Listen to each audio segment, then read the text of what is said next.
Interference.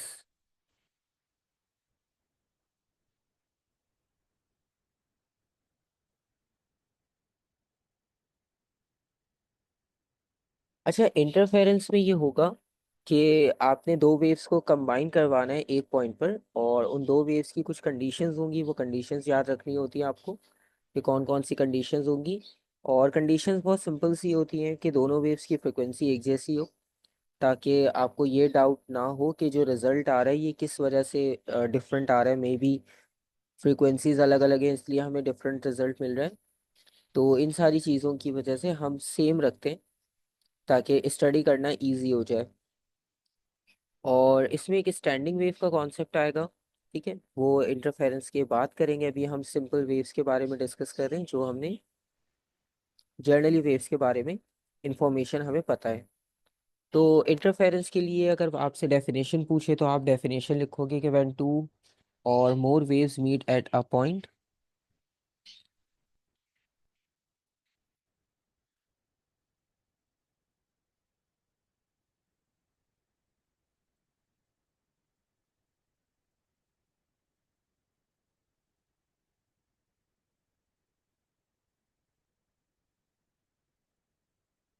तो when two or more than two waves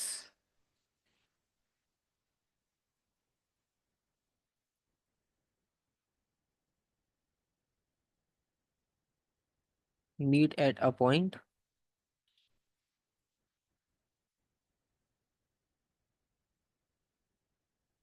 and they overlap one another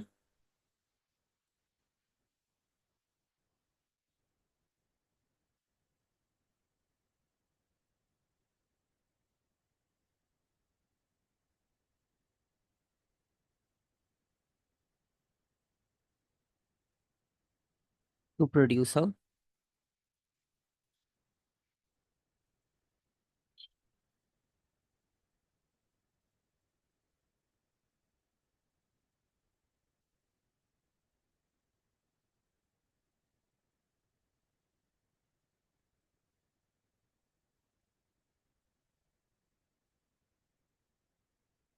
new resultant wave.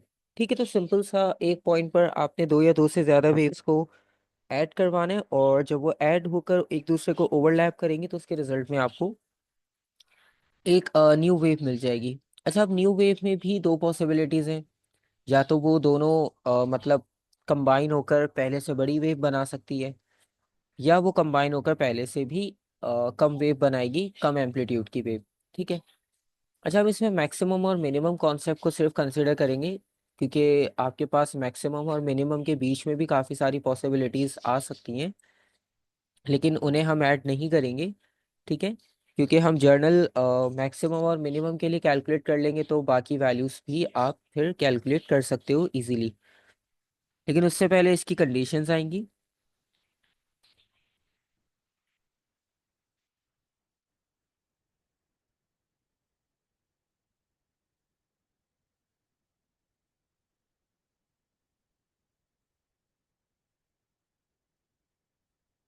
तो condition, waves must meet at a point।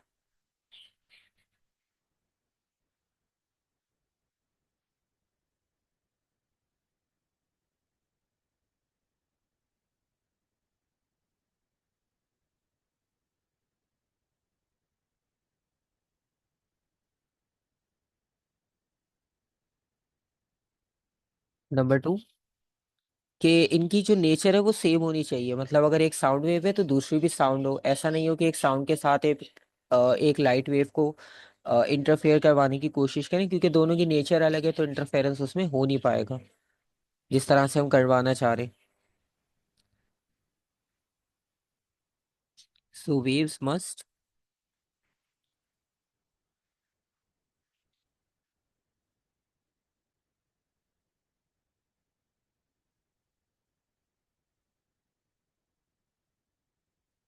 Same nature.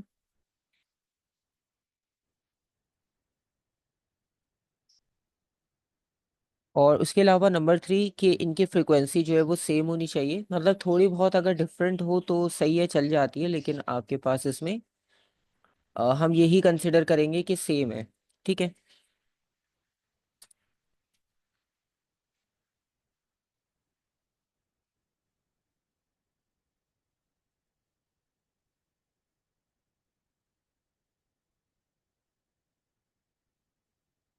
तो waves should have same frequency.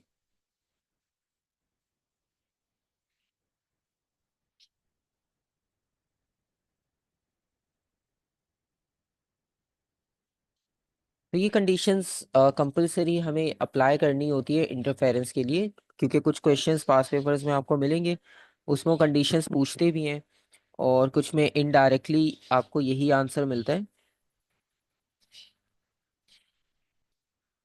Okay, इसके बाद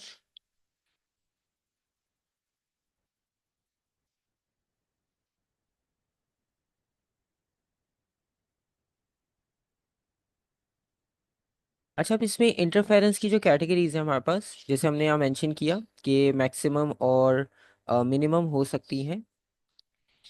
तो एक condition को constructive interference कहेंगे, जब आपके पास दोनों कंबाइन होकर एक बड़ी वेव बनाएंगी पहले से। तो दो टाइप के इंटरफेरेंस हम डिस्कस करेंगे पूरे चैप्टर में।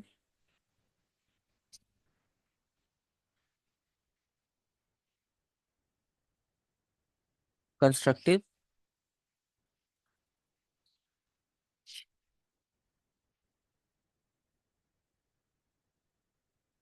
इंटरफेरेंस।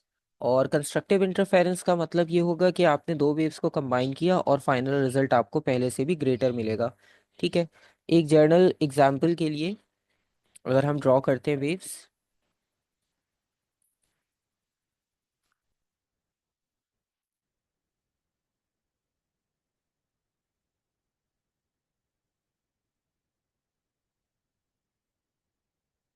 अब यहाँ पर हमारे पास लेट सपोज दो टाइप की वेव्स हैं। नंबर वन,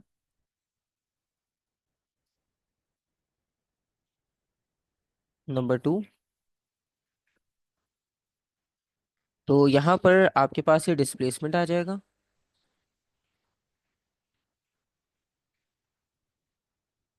इसी तरह से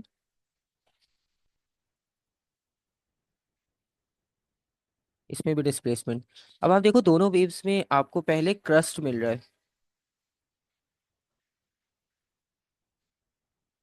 तो दोनों वेव्स बिल्कुल एक जैसी ट्रैवल कर रही हैं, दोनों बिल्कुल एक जैसे फेज में ट्रैवल कर रही हैं, एक जैसे एंगल, एक जैसे पॉइंट के साथ। तो जब आप इन दोनों को कंबाइन करते हो,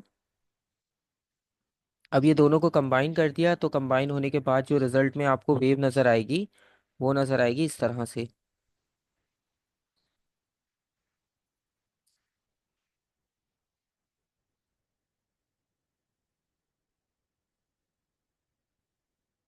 और इस वेव में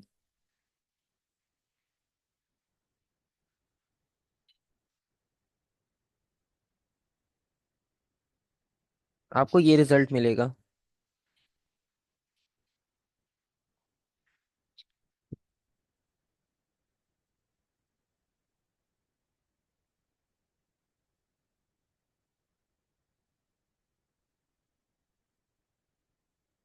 और इसके अलावा अब इनकी वैल्यूज अगर आप मैच करो एक रैंडम, तो फॉर एग्जांपल ये वन और ये -1,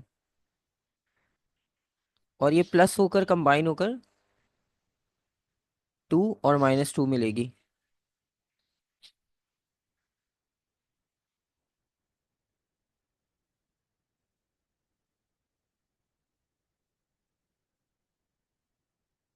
तो ये आपके पास एक जर्नल सी कैटेगरी हो गई कंस्ट्रक्टिव इंटरफेरेंस की, कि जब हम कंस्ट्रक्टिव की बात करेंगे तो हमारा मेन पर्पस उसमें ये होगा कि हमने ऐड करके उसे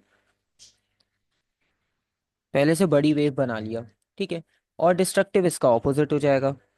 अच्छा, कंस्ट्रक्टिव इंटरफेरेंस के लिए आप दो इंफॉर्मेशन लिख सकते हो। पहली ये लिख सकते हैं कि दोनों वेव्स इन फेज हैं।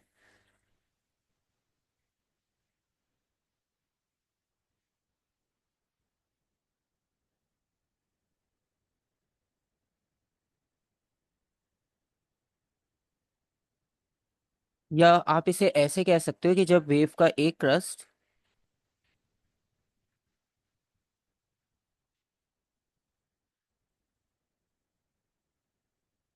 वन वेव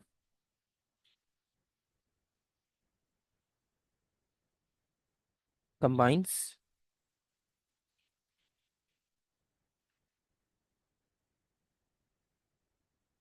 विथ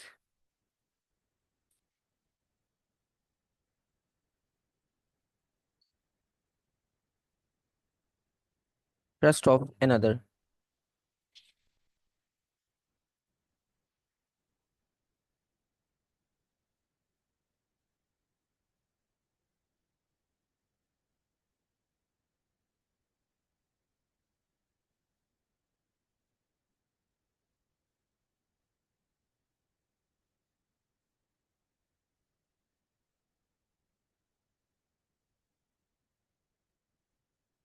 अच्छा, अब ये आपके पास हो गया कंस्ट्रक्टिव। डिस्ट्रक्टिव बिल्कुल इसका ऑपोजिट हो जाएगा। उसमें आप मतलब जैसे दो वेव्स हमने बनाई है, दोनों में हमने पहले क्रस्ट क्रस्ट बनाया है।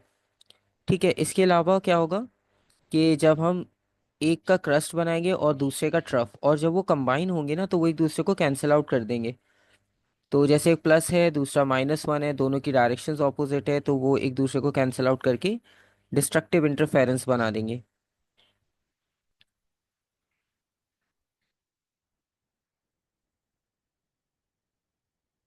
तो ये आपके पास कंस्ट्रक्टिव और डिस्ट्रक्टिव का आइडिया आ गया। ठीक है, अच्छा डिस्ट्रक्टिव ड्रॉ नहीं कर रहा क्योंकि उसमें आपको पता है बस इसका ऑपोजिट कर देंगे। ठीक है, उसकी नीड नहीं है इतनी, तो बस वो इसका ऑपोजिट हो जाएगा। और डिस्ट्रक्टिव में बस हम ये लिख लेते हैं कि उसका जो फेज होगा, अच्छा इन फेज का मतलब यहाँ पर कि इनमें एंगल जो होगा वो जीरो होगा। क्योंकि दोनों बिल्कुल एक जैसे पॉइंट पर चल रही होंगी, तो दोनों के बीच में कोई एंगल आपको मिलेगा ही नहीं। और नंबर 2,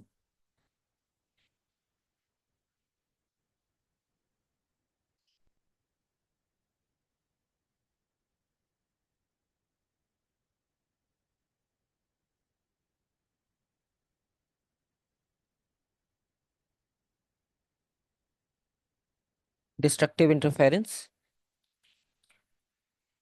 तो डिस्ट्रक्टिव इंटरफेरेंस में ये होगा कि वेव्स जो हैं वो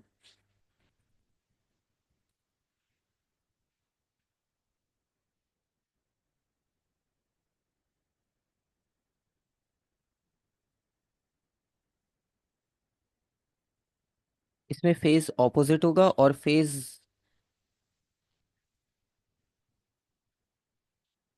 180 डिग्री होगा। क्योंकि अगर आपने एक वेव का क्रस्ट कंसिडर किया है और आप इसे ऐड करते हो एक और वेव के साथ, और वो वेव है ऐसे, तो अब आप यहाँ पर देखो पहले आया क्रस्ट और यहाँ पहले आया ट्रफ। तो अब ये दोनों एक दूसरे के बिल्कुल 180 डिग्री ऑपोजिट चल रहे हैं। तो इसके रिजल्ट में आपको मिलेगा ऐसी वेव जीरो पर, क्योंकि एक दूसरे को कैंसिल आउट कर देंगे।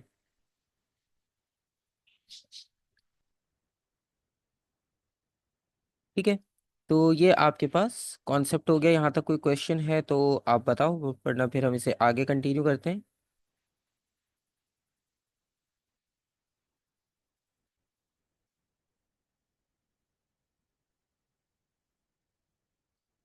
ठीक है, यहाँ तक कोई क्वेश्चन नहीं है तो आगे कंटिन्यू करते हैं। अच्छा, अभी हमने इसमें सिर्फ कंस्ट्रक्टिव और डिस्ट्रक्टिव कंप्लीट डिस्कस किया है, या तो मैक्सिमम 100 वैल्यू मिल जाए या मिनिमम जीरो मिल जाए। इसके बीच में कोई वैल्यू कंसिडर नहीं की। ठीक है, और आउट ऑफ फेज और इन फेज का भी हमने कॉन्सेप्ट देख लिया कि इन फेज का क्या मतलब होगा और आउट ऑफ फेज का क्या मतलब होगा। अच्छा, अब इसके बाद जो इंटरफेरेंस के एक्सपेरिमेंट है, दो एक्सपेरिमेंट्स है हमारे पास, यंग डबल स्लिट एक्सपेरिमेंट और दूसरा एक और एक्सपेरिमेंट है डायफ्रैक्शन ग्रेटिंग। तो वो दोनों एक्सपेरिमेंट्स देखते हैं कि वो किस तरह से परफॉर्म किए जाते हैं फॉर इंटरफेरेंस, और उनके रिजल्ट्स क्या होते हैं, और उनमें फॉर्मूला आपको क्या मिलेगा कैलकुलेशन के लिए, और उनके फैक्टर्स क्या होंगे। ठीक है, तो सबसे पहले यंग डबल स्लिट एक्सपेरिमेंट है।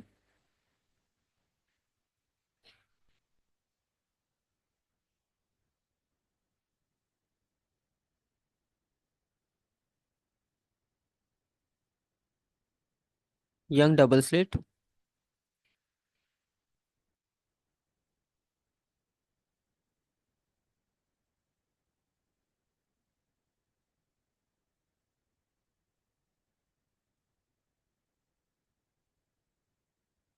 एक्सपेरिमेंट। तो यंग डबल स्लिट एक्सपेरिमेंट ने अब जो हमने कंडीशंस सारी डिस्कस की थी, ये वाली, अब इन कंडीशन को पूरा आप कंप्लीट करोगे तभी इंटरफेरेंस हम उसे कंसिडर कर पाएंगे। तो अब अगर आप वाइट लाइट यूज़ करते हो तो वाइट लाइट में प्रॉब्लम ये होती है कि वाइट लाइट में 7 कलर्स होते हैं, तो अगर हम वाइट लाइट को इंटरफेयर करवाएंगे तो उसमें तो 7 कलर्स का बैंड आ जाएगा, तो इंटरफेरेंस में प्रॉब्लम होगी क्योंकि फ्रीक्वेंसीज बहुत सारी होंगी उसमें। और हमें चाहिए एक सिंगल फ्रीक्वेंसी। सिंगल फ्रीक्वेंसी का मतलब ये कि कोई एक कलर की लाइट यूज़ करनी होगी। जैसे आप रेड लेज़र लाइट यूज़ कर लो, ब्लू, ग्रीन, कोई एक कलर की लाइट यूज़ करेंगे ताकि फ्रीक्वेंसी जो है वो आपके पास सेम हो। ठीक है, अब आप ये देखना है कि इसमें एक्सपेरिमेंट परफॉर्म कैसे किया था। सबसे पहले यहाँ एक लैंप आ गया और ये लैंप जो है वो आपको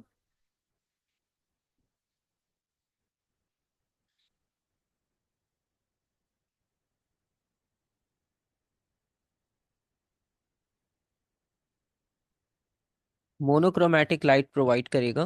ठीक है, मोनोक्रोमैटिक आपको याद होगा सिंगल फ्रीक्वेंसी सिंगल वेवलेंथ के लिए हम यूज़ करते हैं। ओ लेवल्स आईजीसीएससी में भी ये टॉपिक इंक्लूडेड है, मतलब डेफिनेशन ही आती है इसकी।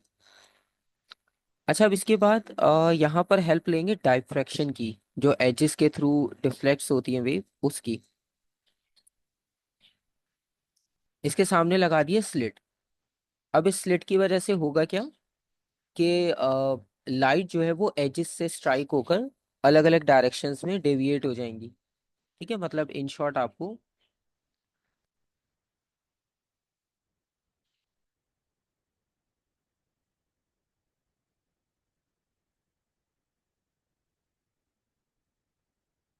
अच्छा, अब ये करने का रीजन ये हुआ कि आपको दो वेव्स इंटरफेयर करवानी है ना, कम से कम दो होनी चाहिए या उससे ज्यादा हो। अब हमारे पास सोर्स था एक, हमने दो सोर्स तो यूज नहीं किए। अच्छा, इसमें एक और चीज भी हो सकती है, जैसे अब कार की हेडलाइट्स होती हैं। मतलब जब ये एक्सपेरिमेंट्स किए गए, ये तो पुराने एक्सपेरिमेंट्स, उस टाइम इतनी एडवांस टेक्नोलॉजी नहीं होती थी, तो इस वजह से ये पुराने एक्सपेरिमेंट्स है। अब तो बहुत इजी, आप जैसे हेडलाइट्स होती है कार की, अब दोनों में आपको पता है वाइट लाइट होगी। अब आप उनकी जगह पे रेड लाइट लगा दो फॉर एग्जांपल, या कोई एक ब्लू कलर की लाइट लगा दो। अब वो दोनों हेडलाइट्स जब आप ऑन करते हो तो वो आगे जाकर स्प्रेड होती हैं, और जब वो स्प्रेड होती हैं तो वो दोनों डेफिनेटली फिर किसी ना किसी पॉइंट पर आकर इंटरसेक्ट भी करेंगी एक दूसरे को। तो जहाँ पर वो इंटरफेयर कर रही होंगी एक दूसरे के साथ, वहाँ पर आपको इंटरफेरेंस मिल जाएगा।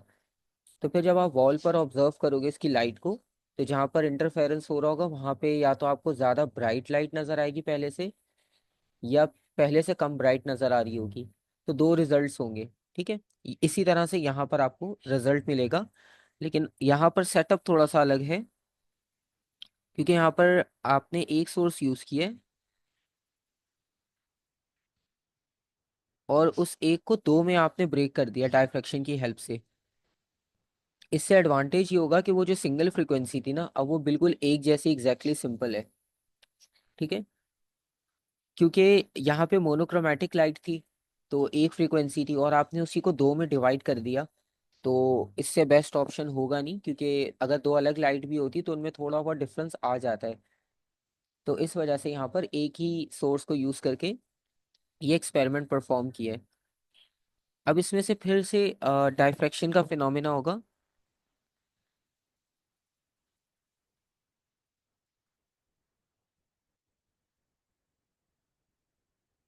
और यहाँ से आपको फिर से इंटरफेरेंस मिल जाएगा इजीली।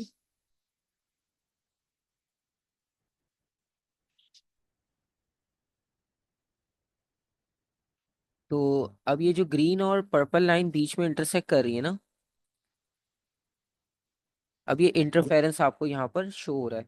मतलब इसमें बहुत सारी लाइट रेज होंगी, लेकिन हमने कुछ को कंसिडर किया ताकि हम अपना मेन फोकस जो है वो डिस्कस कर सकें। ये स्क्रीन आ जाएगी।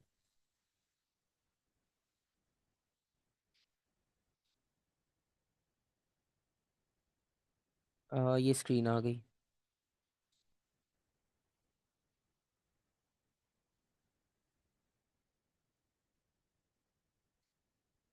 और ये स्लिट्स आ गई।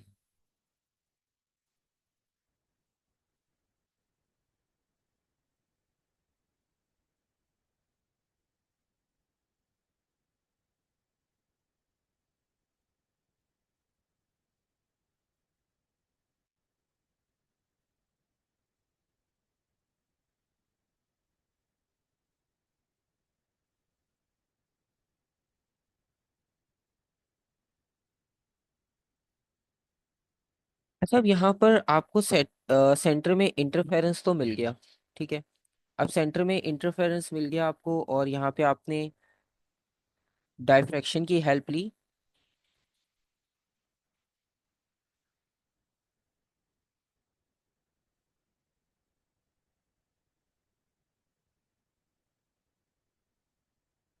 अब नेक्स्ट इसमें क्या होगा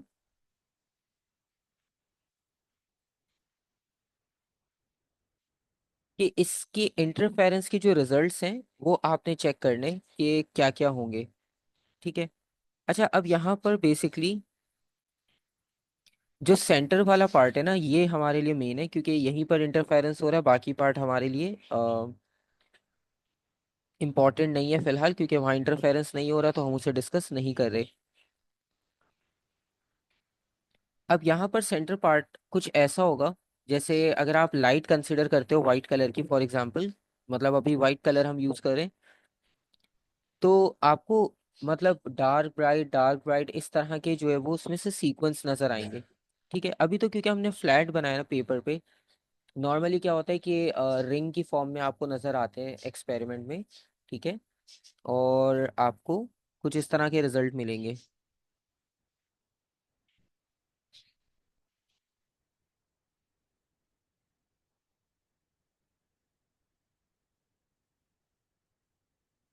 इस तरह से।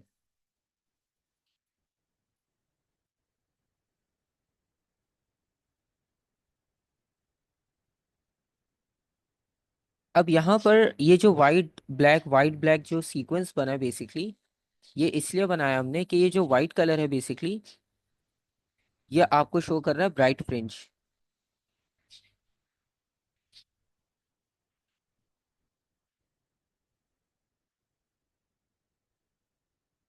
अच्छा, ब्राइट फ्रिंज का मतलब ये होगा कि अगर आपने रेड कलर की लाइट यूज की है ना, तो रेड कलर यहाँ नजर आ रहा होगा ब्राइट फ्रिंज की जगह। और अगर आप यूज कर रहे हो ब्लू कलर, तो आपको ब्लू कलर नजर आ जाएगा। ठीक है, तो ये ब्राइट फ्रिंज का मतलब ये होता है बेसिकली। इसके अलावा अगर आपने कोई भी कलर यूज किया है तो वो कलर आपको यहाँ नजर आ जाएगा। अच्छा, फर्दर इसमें क्या होगा कि ये जो ब्लैक रीजन है, ये ब्लैक रीजन आपको डार्क फ्रिंज रिप्रेजेंट कर रहा है। मतलब अगर रेड लाइट थी तो दो रेड लाइंस के बीच में आपको एक ब्लैक कलर भी नजर आ रहा होगा,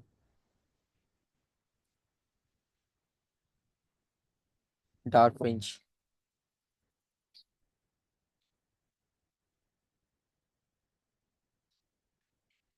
अब ये जो ब्राइट फ्रिंज बना है, ये ब्राइट फ्रिंज आपको क्यों मिला? इसकी सिंपल सी लॉजिक है, क्योंकि यहाँ पर कंस्ट्रक्टिव इंटरफेरेंस हुआ है।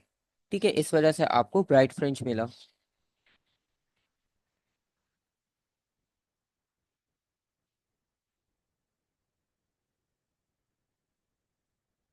और इसे आप मैक्सिमा भी कहते हो। ठीक है, और दूसरे वाले को आप मिनिमा कहोगे।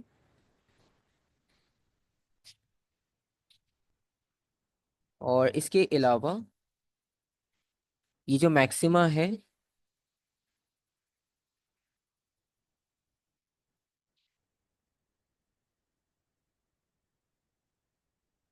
यहाँ पे कंस्ट्रक्टिव इंटरफेरेंस हुआ।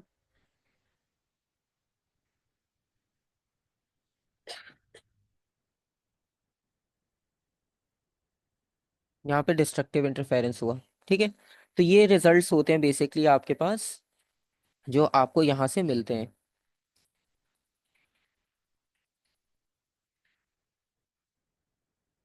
ठीक है, यहाँ तक कोई क्वेश्चन हो?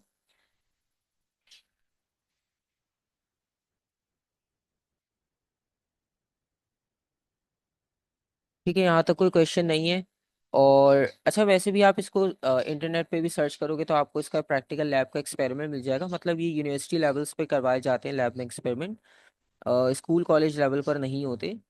और एक जर्नल आइडिया आपको यहाँ से समझ और आ ये जाते हैं। जो ब्राइट फ्रिंज और डार्क फ्रिंज है, ये कलर्स हैं। हाँ, बेसिकली ये कलर्स तरह होंगे, जैसे आपके पास अगर आपने रेड कलर यूज किया ना, अब वो रेड कलर दो जगह डाइफ्रैक्ट होकर आया और सेंटर में हो गया इंटरफेयर। ठीक है, हम सिर्फ सेंटर वाले पार्ट को कंसीडर कर रहे हैं। तो अब ये जो सेंटर में इंटरफेरेंस हुआ है ना बेसिकली, अब ये इंटरफेरेंस आपको कैसे पता चलेगा? आपके पास ना, मतलब जैसे अगर आप लेजर लाइट यूज कर रहे हो तो लेजर लाइट आपको पता है वो बीम सर्कुलर सी होती है। ठीक है, मतलब ऐसा नहीं होता लाइंस की तरह, क्योंकि ये तो हम फ्लैट पेपर पे डायग्राम बना रहे हैं, तो हम ऐसे बना रहे हैं। मतलब आपको रिंग्स की फॉर्म में मिल सकती है, या जैसा भी आपका सेटअप हो ना उसके हिसाब से मिलेगी। नॉर्मली जैसे अगर हम लेजर लाइट यूज कर रहे हैं ना, तो आपको रिंग्स नजर आ रहे होते हैं थोड़े थोड़े।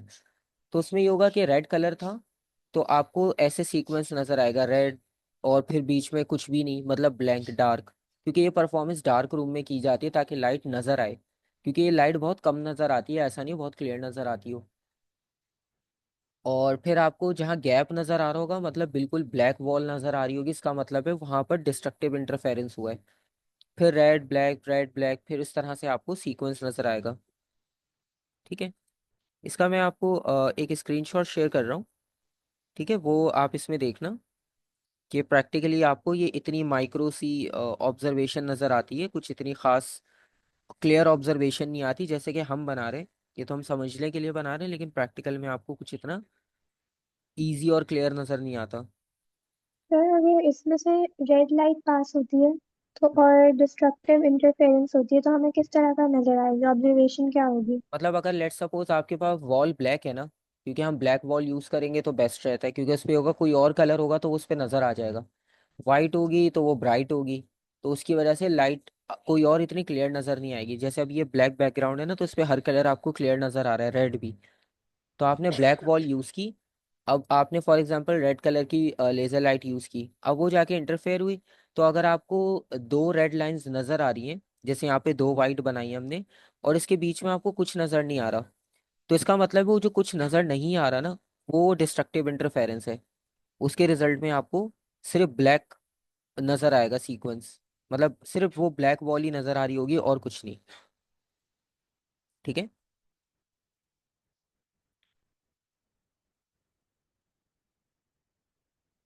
और कोई कंफ्यूजन इसमें? नहीं। ठीक है, क्योंकि बेसिकली हम प्रैक्टिकली इसे परफॉर्म करेंगे नहीं, और इसमें आपको कुछ इतना प्रैक्टिकली वो क्वेश्चन पूछते भी नहीं है। तो बस सीक्वेंस ऐसा होगा जैसे हमने वाइट ब्लैक का ये सीक्वेंस बनाया है, इसी तरह से आपको कोई भी जो कलर की लाइट होगी उसके साथ ब्लैक कलर मिलता जाएगा, जैसे रेड ब्लैक, फिर रेड ब्लैक, या ब्लू होगा तो ब्लू ब्लैक, इस तरह से। ठीक है।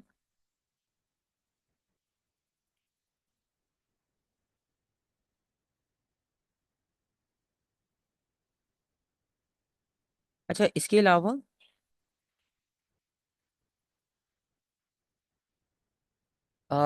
इसके बाद जो आपने इसमें डिस्कस करना है वो ये डिस्कस करना है कि अब ये जो डार्क और ब्राइट फ्रिंज हमें मिल रहे हैं, ठीक है, इनकी कैलकुलेशन कैसे करनी है, क्या इसमें वर्किंग होगी, कैसे पता चलेगा। अब नेक्स्ट पार्ट आपके पास ये है। अब फॉर एग्जांपल अगर आप इसे यहाँ पर ड्रॉ करते हो,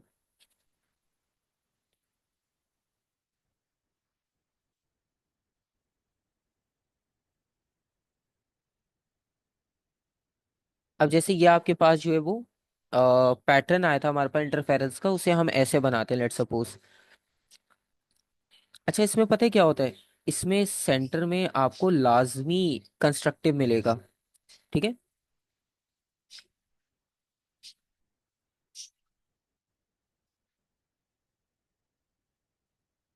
अब इसमें पता है आपके पास क्या होगा, कि सेंटर में हमेशा आपको कंस्ट्रक्टिव इंटरफेरेंस मिलेगा, सबसे मैक्सिमम वाला। ठीक है, और ये आपके पास होता है बिल्कुल सेंटर ऑर्डर, यानी जीरो। तो इसका मतलब है ये जो सेंटर में जैसे ये है,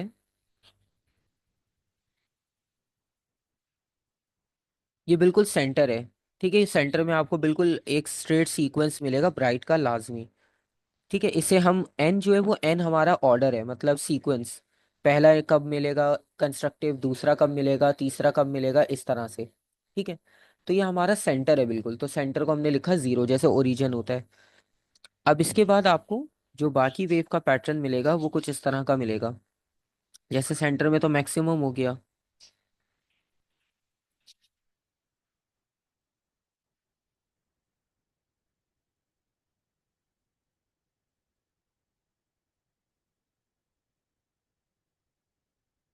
ठीक है। अब जो इसके बराबर वाले कंस्ट्रक्टिव होंगे ना, वो थोड़े से अब डल होना शुरू हो जाएंगे,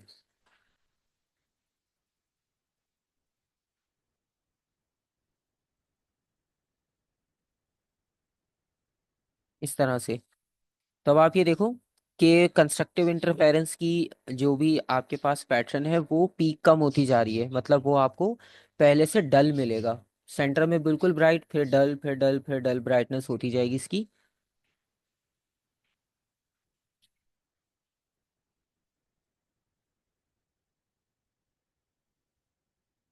इस तरह से। ठीक है।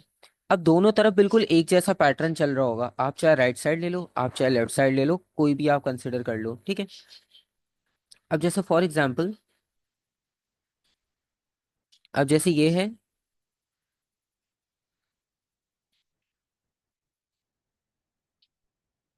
ये वन हो जाएगा फर्स्ट ऑर्डर, ये सेकंड हो जाएगा, ये थर्ड हो गया। ठीक है। ये सारे हो गए कंस्ट्रक्टिव। अच्छा, डिस्ट्रक्टिव और कंस्ट्रक्टिव में डिफरेंशिएट कैसे होगा, कि डायग्राम में तो हम कर लेंगे, मतलब डायग्राम में क्या होगा कि डायग्राम में ये जो बिल्कुल डाउन साइड्स आ रही है ना, ये वाली, ये डिस्ट्रक्टिव है, और जो टॉप पीक आ रही थी वो कंस्ट्रक्टिव थी। अब ये डाउन पीक्स जो हैं ये सारी डिस्ट्रक्टिव हैं, और ये डिस्ट्रक्टिव इंटरफेरेंस को हम मेंशन करेंगे हाफ से। हाफ से इसलिए कर रहे हैं, अब ये वाली चीज़ थोड़ा आप ध्यान से देखना, कि फॉर एग्जांपल, क्योंकि सेंटर में आपको लाजमी कंस्ट्रक्टिव इंटरफेरेंस मिलेगा ब्राइट फ्रिंज, तो अब क्रस्ट से लेकर क्रस्ट तक एक वेवलेंथ पूरी होती है। ठीक है। तो जब बीच में ये ट्रफ आ रहा है ना, जिसकी जो डिस्ट्रक्टिव इंटरफेरेंस शो कर रहा है, अब ये आ रहे हैं इनके मिड में, तो इनके मिड में आने की वजह से यहाँ पर हाफ वेवलेंथ कंप्लीट होगी, मतलब हाफ वेव बनेगी। सही है। अब ये हाफ वेव बनने की वजह से इसमें जितने भी नंबर्स होंगे ना, वो सब डेसिमल्स में आएंगे। ठीक है। अब डेसिमल्स में आने का मतलब ये हुआ कि अब जैसे सेंटर में था जीरो, रेड पॉइंट जो मार्क किया है, फिर अगला क्रस्ट आया वन पे, जैसे राइट साइड पे मार्क किया ना, वन टू थ्री। अब इसके बीच में ये जो येलो पॉइंट आ रहा है ना, ये आ रहा है इसके बिल्कुल हाफ वे पे, मिड पे, तो इसलिए ये होगा हाफ। इसकी वैल्यू आप लिखते हो हाफ,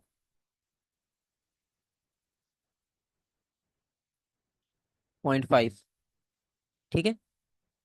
अब उसके बाद जो नेक्स्ट आपके पास ट्रफ आ रहा है, ये आ रहा है वन के बाद, तो वन के बाद आने का मतलब ये हुआ, ये होगा वन एंड हाफ।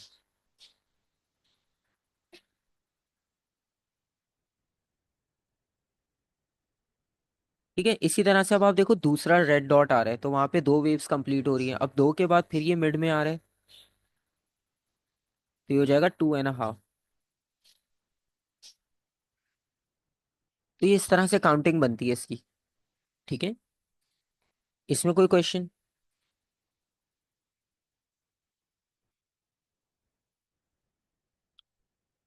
अच्छा, अब यहाँ पर आपने ये मार्किंग कर ली। ठीक है। अब ये मार्किंग आपको फॉर्मूला की फॉर्म में भी मिलेगी, और आइडेंटिफाई करने में ये डायग्राम आपको हेल्प करेगी, जैसे हमने ड्रॉ की है। ठीक है। तो अब इसके लिए होता ये है कि जो हमारे पास ब्राइट स्पॉट्स आए थे,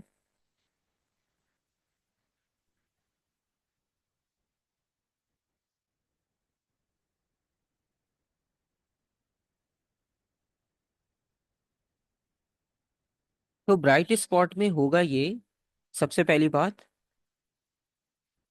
कि ब्राइट स्पॉट क्योंकि कंस्ट्रक्टिव इंटरफेरेंस की वजह से बन रहा है, वो हमने ऊपर लिख लिया है। ठीक है, तो वो इतना कुछ उसमें मुश्किल काम नहीं है। अब दूसरी बात है पार्ट डिफरेंस।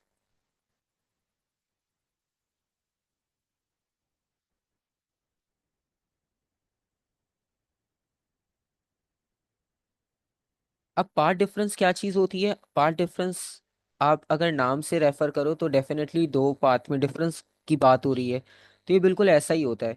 फॉर एग्जाम्पल, अगर आप यहाँ पर कोई भी एक कंसिडर कर लो स्लिट, जैसे ये वाली स्लिट कंसिडर कर लो आप। ठीक है। अब इस वाले पॉइंट से मल्टीपल लाइट रेज जाएंगी। हमने तो सिर्फ एक एक बनाई है ना, क्योंकि हमने तो सिर्फ इंटरफेरेंस देखना था, तो हमने बस इंटरफेरेंस वाली बना दी, बाकी सारी नहीं बनाई। अब होता ये कि जब इस स्लिट से आपके पास मल्टीपल लाइट रेस पास होती है ना, ठीक है, अब इस स्लिट से फॉर एग्जांपल आपको एक और लाइट रे मिल रही है यहाँ पर,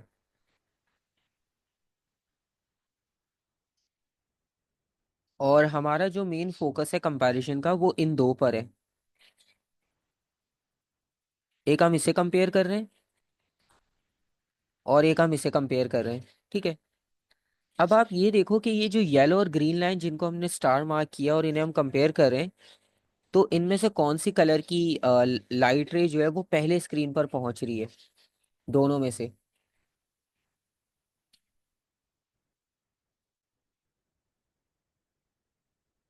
इन दोनों में से येलो पहले पहुंच रही है। क्यों? क्योंकि येलो का डिस्टेंस स्क्रीन से कम है, वो जल्दी पहुंच जाएगी।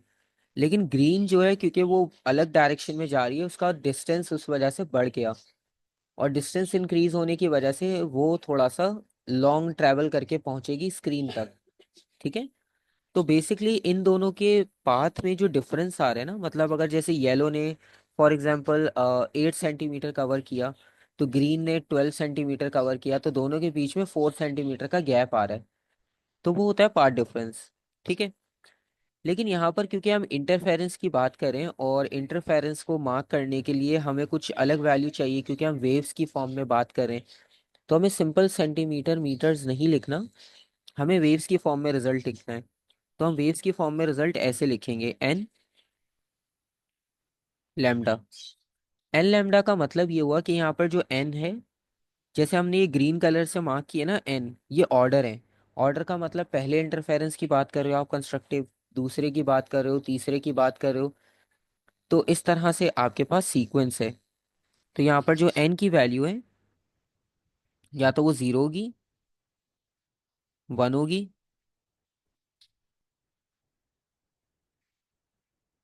तो इस तरह से ये वैल्यू आपके पास आपको कुछ भी मिल सकती है, ठीक है। डिपेंड करता है कि आप कौन से नंबर के इंटरफेरेंस की बात कर रहे हो, ठीक है।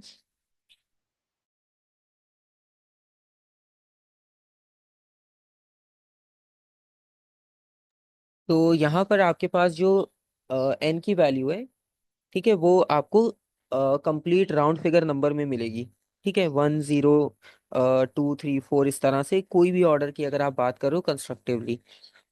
और क्योंकि ये कंस्ट्रक्टिव इंटरफेरेंस है, इनका फेज डिफरेंस होगा बिल्कुल जीरो।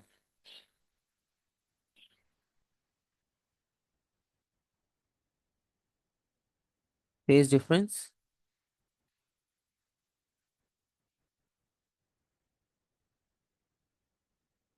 जीरो, क्योंकि ये इन फेज है ना, तो ये जीरो हो जाएगा। अच्छा, दूसरी बात ये कि अब डिस्ट्रक्टिव इंटरफेरेंस भी आएगा, यानी जो डार्क स्पॉट बन रहे थे, तो वो डार्क स्पॉट आएंगे डिस्ट्रक्टिव इंटरफेरेंस में।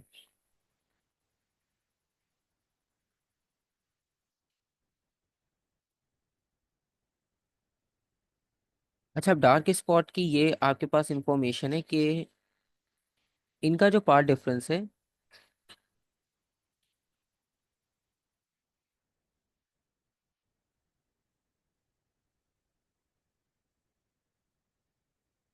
जैसे अब हमने कंस्ट्रक्टिव में डिस्कस किया था ना, आप जैसे यहाँ पे ये रेड स्पॉट्स देख रहे हो, तो ये रेड स्पॉट आपको बता रहे हैं एक क्रस्ट से दूसरा क्रस्ट, यानी इनका डिफरेंस कितना है, वन वेवलेंथ।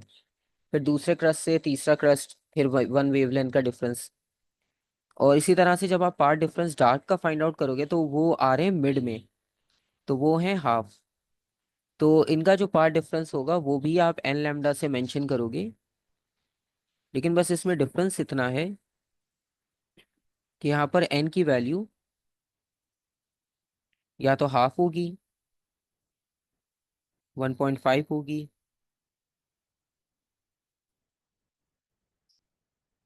2.5, या आप इसी तरह से इसको कंटिन्यू करते रहोगे। और क्योंकि इसमें डिस्ट्रक्टिव इंटरफेरेंस हुआ था, तो डिस्ट्रक्टिव में आपको पता है कि हम इसे फेज डिफरेंस 180 लिखते हैं।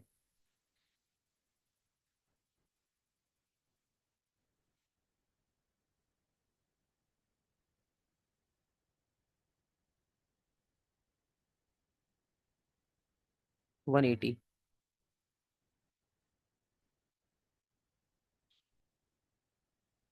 ठीक है, तो ये आपके पास पैटर्न हो जाएगा यंग डबल स्लिट एक्सपेरिमेंट का। ठीक है, यहाँ तक कोई क्वेश्चन? अच्छा, इसमें ये सारी जो इन्फॉर्मेशन है ये आपको कंस्ट्रक्टिव और डिस्ट्रक्टिव दोनों के लिए मिल रही है। और ये जो कंस्ट्रक्टिव और डिस्ट्रक्टिव का आइडिया है, ये जो डायफ्रैक्शन ग्रेटिंग आएगा ये उसमें भी इसी तरह से यूज होगा।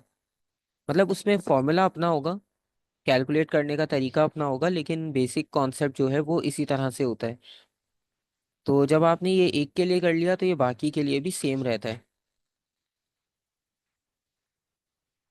और इसके अलावा इसका जो अपना फॉर्मूला है कैलकुलेशन करने के लिए, क्योंकि इसमें और भी तो इन्फॉर्मेशन थी, स्लिट्स हो गई, स्क्रीन का डिस्टेंस हो गया, स्लिट्स का डिस्टेंस हो गया, तो ये सारी चीज़ें भी इसमें इंक्लूडेड है। तो इन सारी चीज़ों को आप इस तरह से कवर करते हो। इसका जो फॉर्मूला आएगा,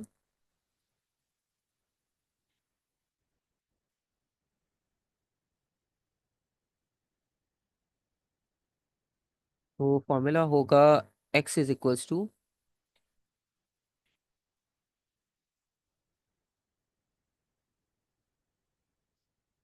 लेमडा डी ओवर ए। सही, किसका फॉर्मूला है? ये यंग डबल स्लिट के लिए यूज करेंगे। अब इसमें जो एक्स होगा वो आपको रिप्रेजेंट करेगा फ्रिंज सेपरेशन।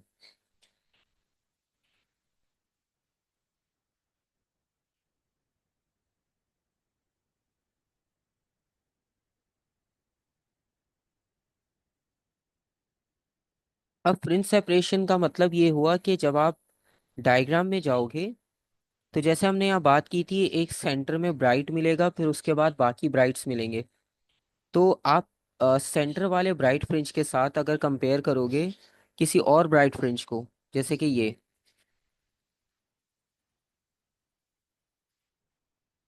तो ये आपके पास होता है फ्रिंज सेपरेशन।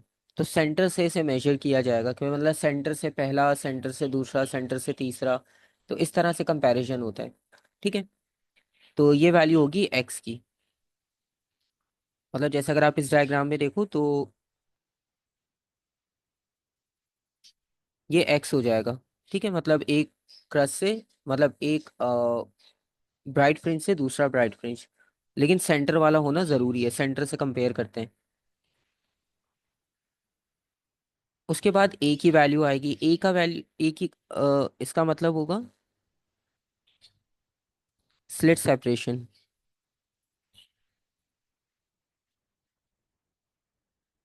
अच्छा, स्लिट सेपरेशन आसान है। मतलब दो स्लिट्स के बीच में ये जो डिस्टेंस था ये कितना है, ये ए से रिप्रेजेंट हो जाएगा।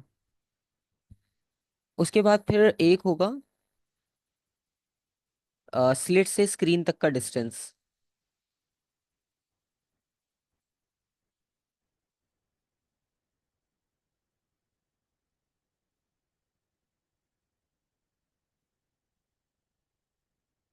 स्लिट से स्क्रीन तक का जो डिस्टेंस होगा वो डी से रिप्रेजेंट करेंगे। ठीक है, यानी ये हॉरिजॉन्टल डिस्टेंस की जो बात हो रही है, ये वाला डी। और फाइनली इसमें लैम्डा तो आपको पता है वेवलेंथ होगी, वो इसी की लाइट की होगी, वो इसकी वेवलेंथ हो जाएगी।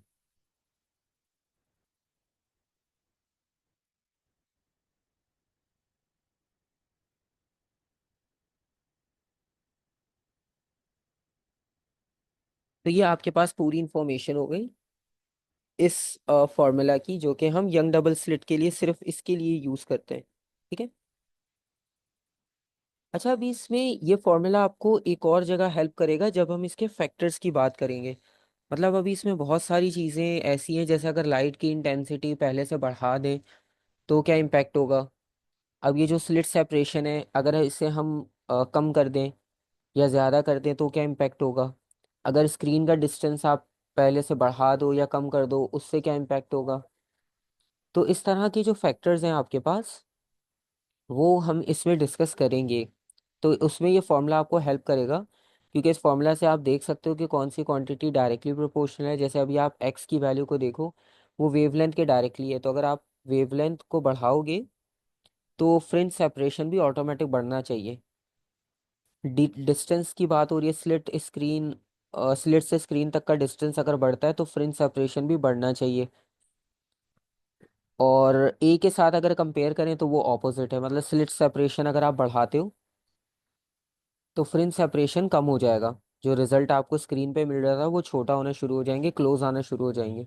ठीक है, तो ये आपके पास डिफरेंस है।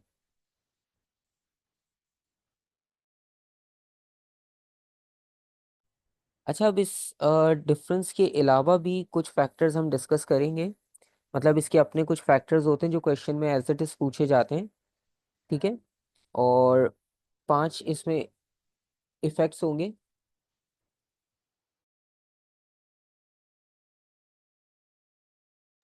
तो ये सारी चीज़ें हम फिर नेक्स्ट उसमें डिस्कस करेंगे कि इसमें कौन कौन से फैक्टर्स ऐसे होते हैं कि जो आपके फाइनल रिजल्ट को डिफरेंट फॉर्म में चेंज कर सकते हैं। ठीक है, तो वो फिर हम नेक्स्ट उसमें डिस्कस करेंगे, और फिर इसके साथ इसके क्वेश्चंस भी करेंगे। क्वेश्चंस इसके बहुत आसान होते हैं क्योंकि उसमें आपको पता है यही टॉपिक होगा और इसी टॉपिक से पूरा कंप्लीट क्वेश्चन आ जाता है। तो इस वजह से इसका क्वेश्चन होता है इजी। बस जो इसमें फैक्टर्स होंगे वो इंपॉर्टेंट होंगे। तो वो फैक्टर्स फिर हम नेक्स्ट उसमें डिस्कस करके फिर इसके क्वेश्चंस को भी प्रैक्टिस कर लेंगे। ठीक है।